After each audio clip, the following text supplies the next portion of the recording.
नमस्कार, आप देख रहे हैं राष्ट्र प्रथम और मैं हूं आपके साथ में शोभित पाठक। तो रुक करते हैं महत्वपूर्ण सुर्खियों पर।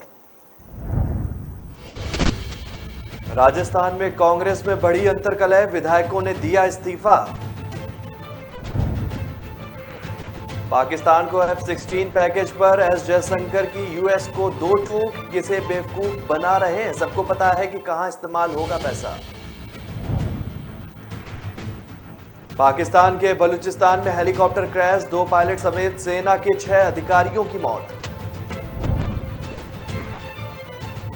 गुलाम नबी आजाद ने बनाई डेमोक्रेटिक आजाद पार्टी, बोले हमारी किसी से कोई भी राजनीतिक दुश्मनी नहीं।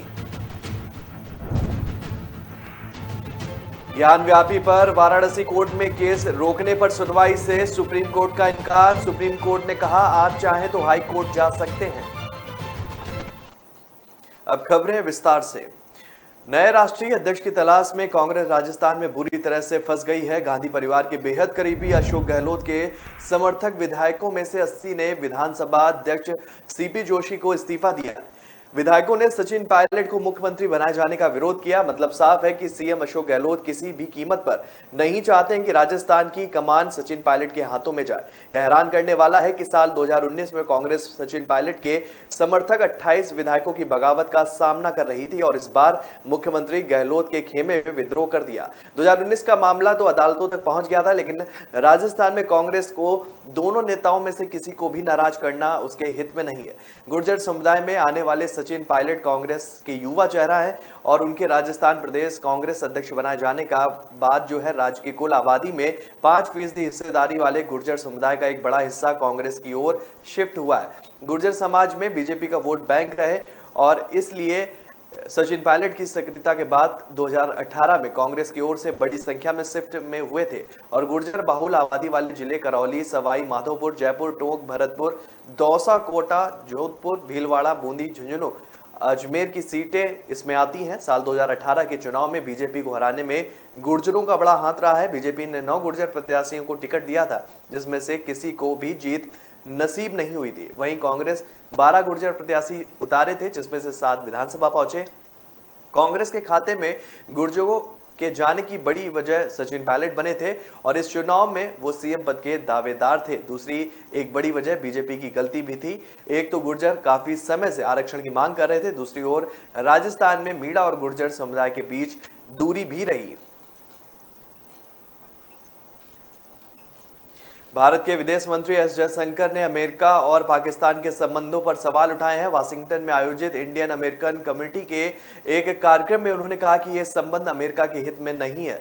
अमेरिका और पाकिस्तान के रिश्तों को लेकर जयशंकर ने कहा कि यह संबंध दोनों देशों में से किसी के भी काम नहीं है। पाकिस्तान को F-16 विमानों के बेड़े के लिए $45 करोड़ के मेंटेनेंस पैकेज की मंजूरी पर सवाल उठाते हुए विदेश मंत्री ने यह बात कही। उन्होंने कहा कि अमेरिका पाकिस्तान का ऐसा रिश्ता है जिसने ना तो पाकिस्तान की अच्छी तरह से सेवा की है और ना ही अमेरिकी हितों की। अमेरिका को इस बात पर विचार करना चाहिए और इस रिश्ते का लाभ क्या है इस पर भी सोचना चाहिए। जयशंकर ने आगे कहा कि अमेरिका और पाकिस्तान के जो रिश्ते हैं और उनसे ना ही कभी पाकिस्तान को फायदा हुआ है और ना ही अमेरिका को। अब अमेरिका को इस बात का चिंतन करना चाहिए कि उन्हें पाकिस्तान के साथ संबंध बरकरार रखने से क्या फायदा मिल रहा है। दोनों देशों के रिश्ते आने वाले समय में कितने मजबूत और फायदेमंद हो सकते हैं, इस पर विचार करना चाहिए। अमेरिका ने इसको लेकर तर्क दिया था कि आतंकवाद से मुकाबला करने के लिए F-16 के रखरखाव के लिए पैकेज को मंजूरी दी गई है। जयशंकर ने अमेरिका के स्तर का जिक्र करते हुए कहा कि हर कोई जानता है कि F-16 को कहां और किसके खिलाफ इस्तेमाल किया जाता है। उन्होंने एक सवाल के जवाब में कहा कि आप इस प्रकार की बातें कहकर किसी को भी मूर्ख नहीं बना सकते हैं।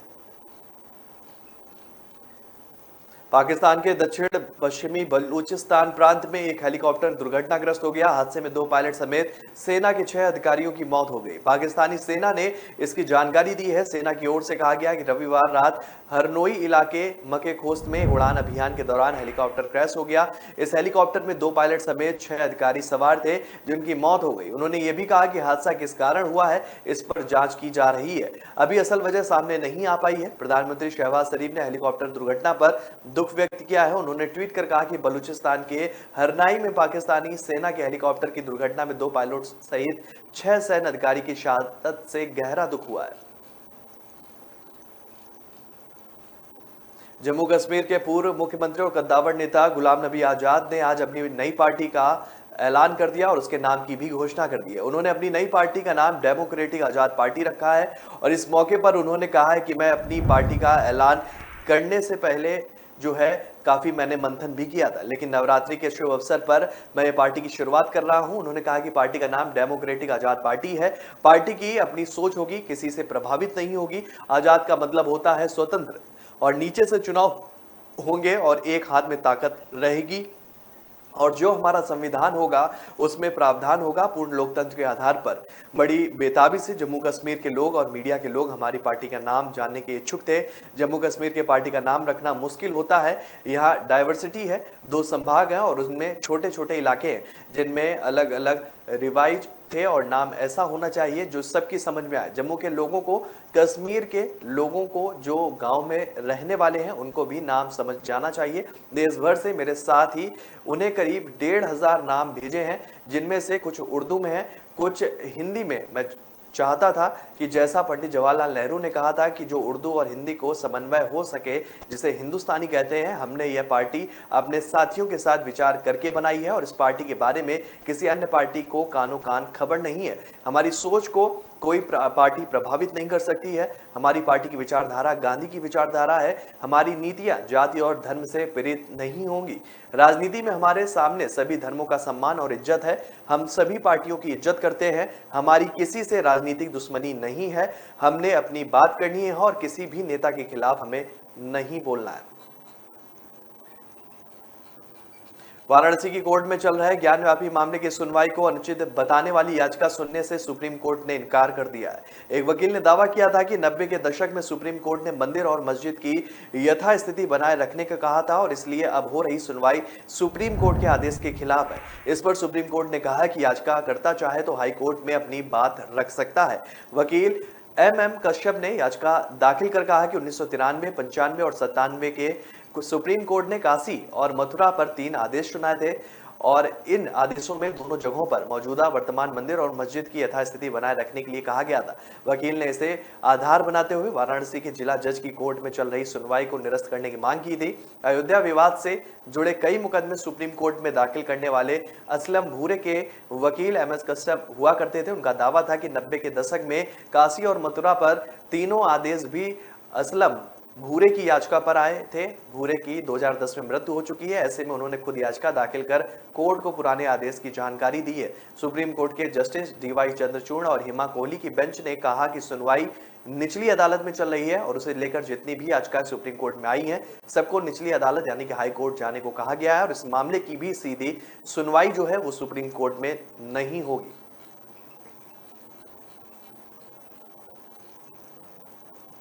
तो रुक रहे हैं छोटे से ब्रेक के लिए। ब्रेक के बाद जल्द हाजिर होंगे।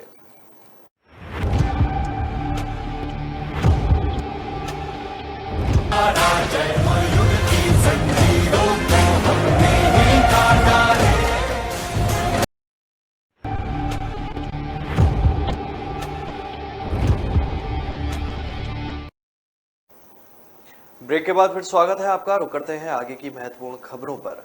आयकर अपीलीय न्यायाधिकरण की मुंबई पीठ ने बॉलीवुड एक्ट्रेस सोनाक्षी सिन्हा को बड़ी राहत देते हुए उनके पक्ष में फैसला सुनाया है। ब्रिटेन में दिए गए टैक्स मामले में पीठ ने एक्ट्रेस द्वारा किए गए 29 लाख रुपए के विदेशी कर क्रेडिट दावे को बरकरार रखा है। मामला जब सामने आया जब एक कर अधिकारी ने निर्धारित समय के बाद फॉर्म स्वीकार करने से इनकार कर दिया। रिपोर्ट के अनुसार IT अधिनियम कहता है कि भारत में एक करदाता दूसरे देश में भुगतान किए गए करों के लिए विदेशों से अर्जित कमाई या पेशेवर आय या विदेशी संपत्ति के लिए क्रेडिट प्राप्त कर सकता है। रिपोर्ट के अनुसार इसका उद्देश्य डबल टैक्सेशन को रोकना है। टाइम्स की अनुसार फाइनेंशियल ईयर 2017-18 के लिए सोनाक्षी सिन्हा के टैक्स रिटर्न को सीमित जांच के लिए चुना गया था ताकि उनके द्वारा दावा किए गए क्रेडिट की शुद्धता और पात्रता का निर्धारण किया जा सके। कर अधिकारी ने दावा किया कि एक्ट्रेस ने 22 सितंबर 2018 को अपना रिटर्न दाखिल किया था, लेकिन 20 जनवरी 2020 को क्रेडिट का दावा करने के लिए फॉर्म 67 दाखिल किया गया, जो कर रिटर्न दाखिल करने की तारीख को या उससे पहले फॉर्म दाखिल करने के नियम के खिलाफ जाता है। रिपोर्ट के अनुसार देरी के कारण सिन्हा को क्रेडिट क्लेम से वंचित कर दिया गया और मामला आईटीएटी तक पहुंचा। पिछले महीने केंद्रीय प्रत्यक्ष कर बोर्ड ने इस नियम में संशोधन किया, जिससे लोगों को प्रासंगिक मूल्यांकन वर्ष के अंत में या उससे पहले क्रेडिट फॉर्म दाखिल करने की अनुमति मिली। ईवीआई इंडियन में पीपीएल एडवाइजरी सर्विसेज के पार्टनर पुनीत गुप्ता ने कहा कि यह विस्तार चालू वर्ष 2022-23 और उसके बाद के विदेशी टैक्स क्रेडिट दावों पर लागू होता है। इस त्योहारों के सीजन में आपको महंगे पेट्रोल डीजल से बड़ी राहत मिल सकती है। अंतर्राष्ट्रीय बाजार में कच्चा तेल पहली बार $80 प्रति बैरल के नीचे जा पहुंचा है। जनवरी 2022 के बाद कच्चे तेल के दामों में सबसे बड़ी गिरावट है। West Texas intermediate crude oil की कीमत $78 प्रति बैरल के करीब जा लुढ़की है और फिलहाल $78.66 प्रति बैरल पर कारोबार कर रहा है। ब्रेंट क्रूड ऑयल के दामों में भी बड़ी गिरावट देखी जा रही है। ब्रेंट क्रूड ऑयल के दामों में $85 प्रति बैरल के करीब कारोबार कर रहा था, जो 24 जनवरी 2022 के बाद सबसे निचला स्तर है। भारत अलग अलग अंतर्राष्ट्रीय बाजार से कच्चा तेल खरीदता है और भारत के लिए भी कच्चा तेल खरीदना सस्ता हुआ है। इंडियन बास्केट प्राइस $90 प्रति बैरल के करीब जा पहुंचा है। अमेरिकी अर्थव्यवस्था पर मंदी का साया मंडरा रहा है। कमरतोड़ महंगाई के मद्देनजर वहां की सेंट्रल बैंक फेडरल रिजर्व लोगों के लिए खरीदारी क्षमता को घटाने के लिए लगातार कर्ज महंगा करता जा रहा है और ये सिलसिला आगे भी जारी रहने की उम्मीद है, जिसके चलते दुनिया भर के निवेशक बिकवाली कर रहे हैं और ऐसे में कच्चा तेल समेत सभी कमोडिटी के दामों में भी गिरावट की संभावना जताई जा रही है। डॉलर की मजबूती और वैश्विक मांगों में कमी के कारण कच्चे तेल के दामों में गिरावट आई है। अमेरिकी, यूरोप में मंदी और चीन में मांग घटाने के आसार के चलते कच्चे तेल के दामों में गिरावट देखने को मिली है। माना जा रहा है कि कच्चे तेल के दामों में गिरावट का यह सिलसिला आगे भी जारी रह सकता है। कच्चे तेल के दामों में आई इस गिरावट से भारत को बड़ी राहत भी मिल सकती है। इन दिनों पूरे देश में लंपी वायरस कहर मचा रहा है। कई राज्यों में हजारों लाखों गौवंश बेमौत मर रहे हैं और इसे लेकर सरकार आमजन चिंतित है। राजस्थान के ब्यावर शहर में आयोजित पोषण प्रदर्शनी में आंगनवाड़ी कार्यकर्ताओं ने गाय बचाने का संदेश दिया। ब्यावर के महिला एवं बाल विकास विभाग अधिकारी नितेश यादव ने बताया कि विभाग ने ब्लॉक स्तरीय राष्ट्रीय पोषण मेला व प्रधानमंत्री मातृ शिशु वंदन कार्यक्रम का आयोजन किया। राजकीय पटेल स्कूल में आयोजित मेले में पोषण प्रदर्शनी भी लगाई गई। इसमें शहर के 117 केंद्रों की आंगनवाड़ी कार्यकर्ताओं ने अपने हाथ से व्यंजनों का प्रदर्शन किया। प्रदर्शनी के दौरान महिलाओं ने विभिन्न प्रकार की रंगोलियां बनाकर जागरूकता के लिए सामाजिक संदेश दिए और इसमें गाय बचाने का संदेश देने वाली रंगोली चर्चा में रही। पोस्टर प्रदर्शनी का उद्घाटन कर सीडीपीओ नितेश यादव ने सभी स्टॉल पर पहुंचकर व्यंजन चखे और उनकी सराहना करने के साथ अपने सुझाव भी दिए। उन्होंने कहा कि आंगनबाड़ी सरकार की स्वस्थ शिशु, स्वस्थ माता और स्वस्थ समाज की परिकल्पना को पूरी करने में अपनी भूमिका निभा रही है। कार्यक्रम में बाल विकास परियोजना अधिकारी ने पोषण माह अभियान के बारे में सभी को विस्तृत से जानकारी भी साझा की। मुख्यमंत्री अशोक गहलोत ने जैसलमेर जाकर तनोट माता के दर्शन किए और देश में शांति व अमन की कामना की है। मीडिया से बातचीत में अशोक गहलोत ने बड़ा खुलासा किया और दिल्ली जाने पर सवाल में उन्होंने कहा कि मुझे कांग्रेस ने बहुत कुछ दिया है, अब नई पीढ़ी को मौका मिलना चाहिए। उन्होंने कहा कि मैंने तो अगस्त में सोनिया गांधी से अपने इस्तीफे की पेशकश की थी। अशोक गहलोत ने कहा कि राजस्थान से मेरा अटूट प्रेम है और हमेशा रहेगा। राजस्थान का नया सीएम कौन होगा, इस सवाल के जवाब में गहलोत ने कहा कि इसका फैसला जल्द ही सभी के सामने होगा। अशोक गहलोत ने राहुल गांधी की भारत जोड़ो यात्रा के बारे में कहा कि राहुल गांधी की यात्रा शानदार चल रही है। कांग्रेस ने राजस्थान में अपने विधायक दल की बैठक भी बुलाई थी और इस बैठक में कई तरह के मनमुटाव की खबर भी सभी के सामने आई। उम्मीद है कि अशोक गहलोत जल्द ही आलाकमान से फिर से मुलाकात कर सकते हैं और इस चुनाव में अपनी दावेदारी पक्के करने के लिए नामांकन पत्र दाखिल करने से पहले सीनियर नेताओं से एक बार फिर से उनकी चर्चा भी हो सकती है। बीजेपी अध्यक्ष जेपी नड्डा संगठन के विस्तार के लिए 2 दिवसीय दौरे पर गुजरात पहुंचे और केरल पहुंचे और इस दौरान उन्होंने यहां पर कई कार्यक्रमों में हिस्सा भी लिया। इस दौरान उन्होंने कोट्टायम में प्रधानमंत्री आवास योजना के लाभार्थियों से बातचीत भी की और उनको संबोधित भी किया। नड्डा ने यहां कहा कि प्रधानमंत्री आवास योजना और कौशल विकास योजना से देश के करोड़ों लोगों को लाभ हुआ है। उन्होंने कहा कि प्रधानमंत्री नरेंद्र मोदी ने फैसला किया है कि पंडित दीनदयाल उपाध्याय के जन्मदिन को अंत्योदय दिवस के रूप में अब से मनाया जाएगा। जो लोग वंचित हैं उनको सशक्त बनाया जाएगा। इस दौरान उन्होंने कांग्रेस पर भी निशाना साधा। जेपी नड्डा ने यूपीए के शासन के दौरान सरकारी योजनाओं को फायदा सिर्फ चुनिंदा लोगों को ही मिलता था। उन्होंने कहा कि लेकिन प्रधानमंत्री मोदी ने सभी को छत देने का काम किया है। जेपी नड्डा ने एर्नाकुलम में पार्टी कार्यकर्ताओं के बीच बातचीत भी की। प्रधानमंत्री मोदी के उन्होंने रेडियो कार्यक्रम मन की बात का भी जिक्र किया। बीजेपी अध्यक्ष जेपी नड्डा के इस कार्यक्रम के बारे में जानकारी देते हुए बीजेपी प्रवक्ता अनिल बालूनी ने कहा कि नड्डा केरल में अपने दौरे के दौरान पार्टी के कई महत्वपूर्ण बैठकों में भी हिस्सा ले रहे हैं और राज्य में संगठन के नए जिला कार्यालयों का उन्होंने उद्घाटन भी किया है। नड्डा अपने दौरे के दौरान श्री नारायण गुरु तीर्थ केंद्र भी पहुंचे और वहां पर जो है नागपदनम में कोट्टायम बीजेपी जिला कार्यालय का उन्होंने उद्घाटन किया था। पार्टी कार्यालयों को संबोधित भी किया। बीजेपी चीफ जो है थाईकवाड़ में एक जिला कार्यालय का उन्होंने उद्घाटन किया। राहुल गांधी के नेतृत्व में कांग्रेस की भारत जोड़ो यात्रा पर उन्होंने निशाना भी साधा। तो रुक रहा एक छोटे से ब्रेक के लिए। ब्रेक के बाद जल्द हाजिर होंगे।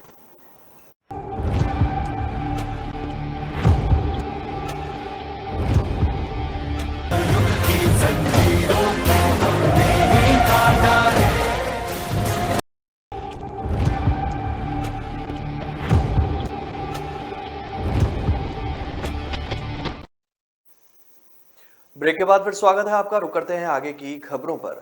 अशोक गहलोत कांग्रेस अध्यक्ष का चुनाव लड़ने की बात पहले ही कह चुके हैं और इसके बाद से ही राजस्थान में घमासान मचा हुआ है। इस बात पर चर्चा छिड़ गई कि अब तो रेस में सचिन पायलट और सीपी जोशी का नाम भी चल रहा है और इस सब के बीच बीजेपी नेता सुनील जाखड़ ने कांग्रेस पर तंज कसा है। उन्होंने सवाल किया कि राजस्थान का चन्नी कौन बनेगा।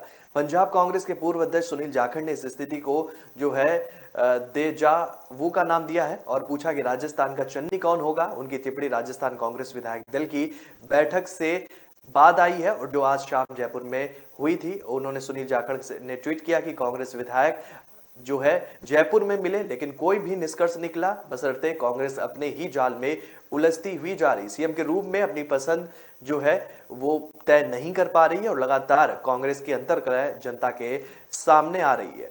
और राजस्थान में नेतृत्व परिवर्तन को लेकर प्रस्ताव भी पारित किया गया लेकिन इसको लेकर भी काफी सहमति बनती हुई नहीं दिख रही। उन्होंने कहा कि राजस्थान के मुख्यमंत्री अशोक गहलोत कांग्रेस अध्यक्ष चुनाव के लिए नामांकन दाखिल करने के अपने पद से इस्तीफा देने की बात कह रहे थे लेकिन अभी तक उनका इस्तीफा मौजूद नहीं हुआ है, मतलब कि उनका मिला नहीं है। लेकिन इसके पहले ही सचिन पायलट और अशोक गहलोत के बीच जो अंतर्कलह है वो सभी के सामने। उन्होंने आगे कहा कि इस तरीके से कांग्रेस का असली चेहरा जो है वो सभी के सामने आ रहा है। एक तरफ राहुल गांधी जहां भारत जोड़ो यात्रा कर रहे हैं, कांग्रेस को भारत जोड़ो की बजाय घर जोड़ो यात्रा करनी चाहिए।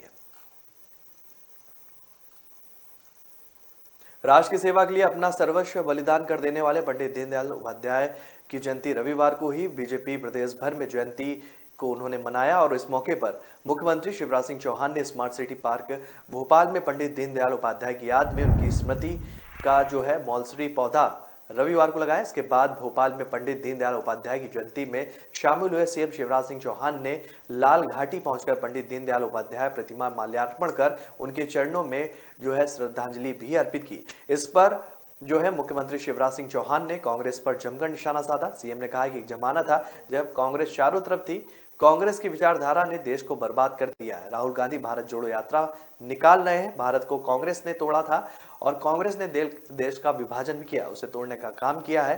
कांग्रेस ने कश्मीर पर पाप किया, अपराध किया। भारत को तोड़ने वाले आज भारत को जोड़ने की बात कहते हैं। हम सबका साथ सबके विकास की बात करते हैं। कांग्रेस फ्रस्ट्रेशन में है और कांग्रेस में मैं नहीं तू बन जा का खेल चल रहा है। कांग्रेस मुख्य धारा से हट गई है। जो है हम दीनदयाल जी के विचारों को जमीन पर उतारने का काम कर रहे हैं। और इसके साथ ही सीएम शिवराज सिंह चौहान ने बीजेपी की पदाधिकारियों से भी मुलाकात की। सीएम शिवराज सिंह चौहान ने जनता को संबोधित करते हुए कहा कि पंडित दीनदयाल उपाध्याय प्रमुख विचार सदैव हम सभी को मार्गदर्शित करते हैं और वो प्रखर राष्ट्रवादी नेता थे। हम सभी उनके विचारों पर चलने का काम कर रहे हैं। भाजपा ने आम आदमी पार्टी से उसके नेता जगमल वाला का एक कथित वीडियो सोशल मीडिया पर जमकर वायरल होने के बाद माफी की मांग की है, जिसमें उन्होंने सुझाव दिया था कि किसी को अपनी क्षमता के अनुसार अधिक से अधिक शराब का सेवन करना चाहिए। कथित वीडियो में सोमनाथ विधानसभा क्षेत्र में आप उम्मीदवार को गुजरात में शराबबंदी कानून के बारे में तर्क करते हुए देखा और सुना भी जा सकता है। एक प्रचार सभा को संबोधित करते हुए वाला ने दावा किया कि चिकित्सक और नौकरशाह भी शराब का सेवन करते हैं। कथित वीडियो में उन्होंने कहा कि भारत में जनसंख्या 130 करोड़ है और कोई भी पूरे देश में शराब का सेवन कर सकता है, लेकिन गुजरात में जहां जनसंख्या 4.5 करोड़ है वहां एक निषेध कानून लागू है और इससे यह सिद्ध होता है कि शराब खराब नहीं है। शराब हमें पी जाती है, जबकि वास्तव में शराब हमारा उपभोग के लिए है। बकौलता रिपोर्ट उन्हें कहते हुए सुना जाता है कि यदि आपके पास क्षमता है तो भी आप शराब का सेवन कर सकते हैं। उनके इस बयान के बाद भारतीय जनता पार्टी जो है आप पर लगातार हमले बोल रही है। पंजाब के राज्यपाल जो है विधानसभा सत्र के विधायी कार्यों का ब्यौरा मांगे जाने को लेकर पंजाब सरकार और राज्यपाल के बीच तकरार बढ़ती जा रही है। आप प्रवक्ता सौरभ भारद्वाज ने प्रेस कॉन्फ्रेंस कर पंजाब के गवर्नर बनवारी लाल पुरोहित पर निशाना साधा है। उन्होंने कहा कि देश में 75 साल में कभी नहीं देखा गया कि कोई गवर्नर कह रहा है कि मुझे पहले लिस्ट ऑफ बिजनेस दिखाओ, विधानसभा सत्र बुला सकते हो। आप नेता ने कहा कि बीजेपी द्वारा नियुक्त किए गए पंजाब के गवर्नर अपने आप को ऐसे दिखा रहे हैं जैसे कि वह किसी स्कूल के प्रिंसिपल हो और पंजाब की चुनी हुई विधानसभा और विधायक उनके छात्र जिनके ऊपर वे अपना हुक्म चलाएंगे। भारद्वाज ने आगे कहा कि गवर्नर विधायी कार्यों की लिस्ट मांग कर रहे हैं, कल वो कहेंगे कि विधानसभा में भाषण देने से पहले उस भाषण की कॉपी भी मुझे दो। उन्होंने कहा कि मुझे बड़ी हैरानी हो रही है, उन्होंने अपनी भूमिका और लक्ष्मण रेखा के बारे में उन्हें कुछ भी नहीं पता। इस तरह से तो लोकतंत्र खत्म हो जाएगा। और इससे पहले पंजाब के मुख्यमंत्री भगवंत मान ने भी गवर्नर के इस रवैये पर आपत्ति जताई थी। उन्होंने ट्वीट कर कहा कि विधानसभा सत्र से पहले राज्यपाल की अनुमति केवल एक औपचारिकता होती है। 75 सालों में किसी राष्ट्रपति और राज्यपाल ने सत्र बुलाने से पहले बिजनेस लिस्ट नहीं मांगी है। लेजिस्लेटिव बिजनेस एडवाइजरी कमेटी और स्पीकर तय करते हैं और उन्हीं के अनुरूप सदन की कार्रवाई होती है।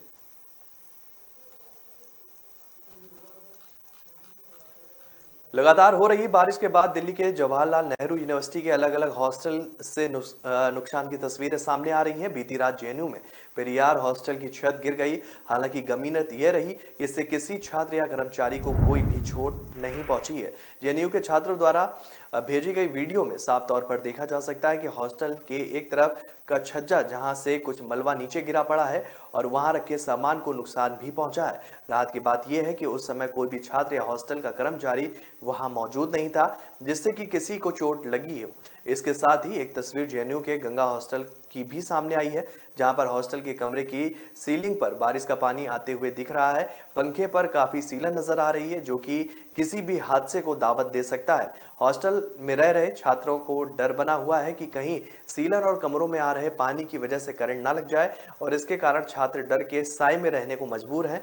कमरों में आ रहे पानी के चलते छात्र लाइट और पंखे का भी इस्तेमाल नहीं कर पा रहे हैं। तो फिलहाल इस बुलेटिन में मेरे साथ इतना ही। आगे की खबरों के लिए आप बने रहिए राष्ट्र प्रथम के साथ। तब तक के लिए नमस्कार।